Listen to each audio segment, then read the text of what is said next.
Eu queria falar um pouco sobre a questão da reclamação. É, claro que quando os pacientes vão no consultório, lá é um lugar para reclamar mesmo, né? Porque você vai falar fazer o quê? Saber o que é para corrigir, né? Então as pessoas vão lá com queixas, que é normal, queixas e dúvidas. Só que acho que isso vale da vida de uma maneira geral. Às vezes, por exemplo, vou dar um exemplo clássico, que é o problema do sono. A gente já abordou aqui como é que funciona o sono e o que acontece quando a gente vai tocando o barco sem se preocupar.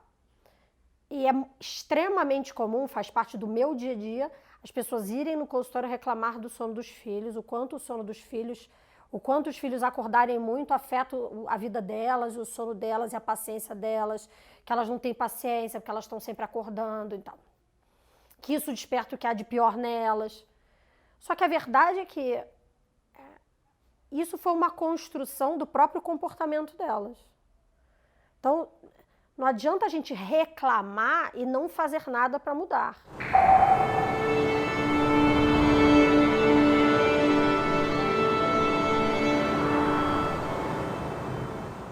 Acho que essa coisa de ficar reclamando não agrega em nada, né? Principalmente quando você está diante de uma situação crônica. Quando você vira pai e mãe, não é uma coisa que você vai desvirar. Então eu acho que a gente tem a opção de se preparar. Ninguém vai acertar o tempo todo, a gente já falou disso 200 vezes, mas a gente tem a oportunidade de se preparar para aquelas situações e entender como lidar com elas, ou a gente pode sentar no problema e ficar reclamando.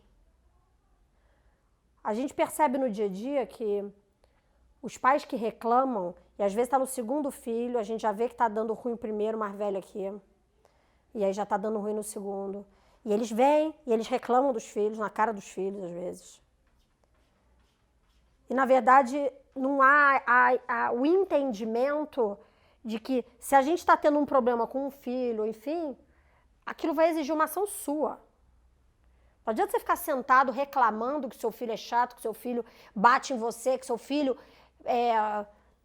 não estuda, que seu filho não arruma um quarto, que o seu filho tem 15 anos, que você tem que acordar ele de manhã, que o seu filho... Porque é em todas as idades. As queixas da criança de... Tem gente reclamando com o filho de 15 dias que o filho chora. Então, assim, primeiro, eu acho que a gente... Claro que isso tem uma questão de personalidade, mas eu acho que a gente, como um todo, deveria tentar não ficar reclamando. Não que você não possa desabafar, o consultório é feito para isso. Para você poder desabafar. Inclusive sobre coisas que a gente não tem poder de mudar, tipo um bebê chorar. Você não tem poder de mudar isso. Você teve filho, vai chorar mesmo e às vezes você está esgotada. Tudo bem você falar isso. Mas o problema é que isso vai tomando uma proporção e vai trazendo só coisa ruim.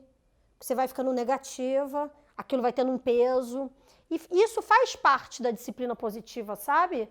Essa coisa da gente só abordar o que é ruim. A gente só olhar o que está ruim. O copo está sempre meio vazio. Porque o fato do seu filho jogar as coisas no chão estraga o seu dia todo com o seu filho. Primeiro, tem jeito de contornar isso, legal. Como é que contorna? Vamos contornar. Não estou dizendo que você tem que falar, pô, meu filho jogar as coisas é maravilhoso, que delícia. O que eu estou querendo dizer é que, e se a gente tentasse ver se há algo de positivo na sua vida, na sua situação, naquela fase do seu filho? Não tem fase que tudo é ruim. Sempre tem uma coisa que é maravilhosa. Eu acho que isso está tão encatranhado na nossa maneira de ser. Eu acho que a gente faz isso uns com os outros.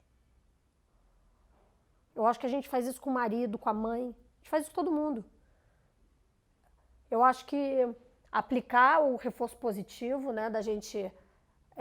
não tem coisa melhor do que quando você está para baixo, de alguém fazer um elogio ou levantar o seu astral falando de alguma coisa positiva que está acontecendo na sua vida. Ou fazer algum plano. Por que a gente não faz isso? Por que a gente não pensa nisso? Por que a gente só reclama? Eu acho que reclamação sem ação não é uma coisa que funcione. E coisas que não podem ser mudadas, tem coisa que não pode ser mudada, tipo os filhos chorar. Não tem como isso. Os filhos vão chorar durante 3 anos, pelo menos. Não tem como evitar.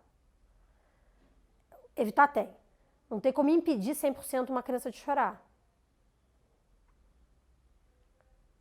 Então, e se eu buscar dentro de mim mudar a maneira como eu lido com essa situação? Isso é uma ação. Isso é uma ação que depende só de você. Eu acho que a gente põe muita carga no outro, inclusive quando o outro é o nosso filho, que ele atenda à sua expectativa. Então, todo mundo cria expectativa, a gente está toda hora falando disso. Então, eu crio uma expectativa de que quando eu vou ser mãe, vai ser assim, assim. As pessoas criam expectativa a respeito do sexo do filho, que você não tem controle nenhum. A respeito da estatura que o cara vai ter. A respeito da profissão. A respeito de tudo. Então, você é muito falante, tem um filho mais quieto. Aquilo te incomoda. A gente se incomoda com coisas que não é possível mudar. E eu acho que quando isso entra no âmbito do mãe e filho, pai e filho, vira uma crítica muito pesada.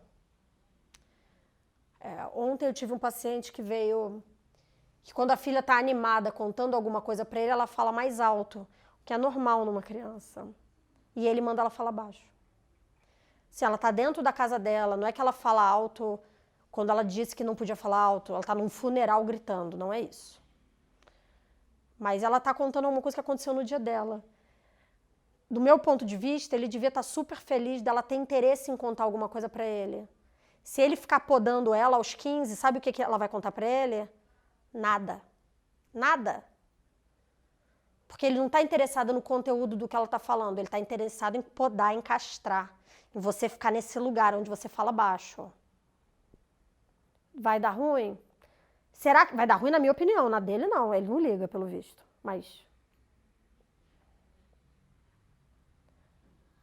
eu acho que a gente tem que parar para pensar se a gente quer castrar os nossos filhos ou se a gente quer educar. As pessoas são diferentes da gente. Elas têm que ter direito a isso. Elas têm que ter direito. Uma coisa é uma criança mal educada, né? A criança está num lugar que não é para falar, que é para falar baixo, a criança está berrando, está mexendo nas coisas, está quebrando. Isso aí é uma coisa. Concordo absolutamente que isso tem que mudar. Tem que ter o combinado, tem que ter a consequência, a gente já falou disso. Agora, outra coisa é num ambiente em que a criança está alegre, excitada e falando alto. É o momento de você cortar.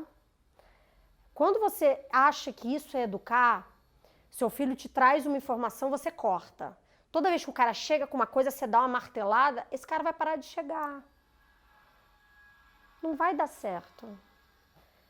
Aí depois a pessoa vem aos 15 anos, o consultório tá assim, gente assim, que meu filho não sai do quarto. O meu filho sai do quarto e fica de porta fechada em casa. Meu filho não quer fazer nenhum programa comigo. Resolver isso aos 15 anos não é fácil. Não é fácil, não. Porque isso tinha que ter sido construído lá atrás. Não vamos deixar para reclamar aos 15. Vamos agir aos 3, aos 2. Vamos ter empatia. A gente não quer que o nosso filho não bata na gente para ele ter empatia e saber que está nos incomodando. Por que a gente não tem?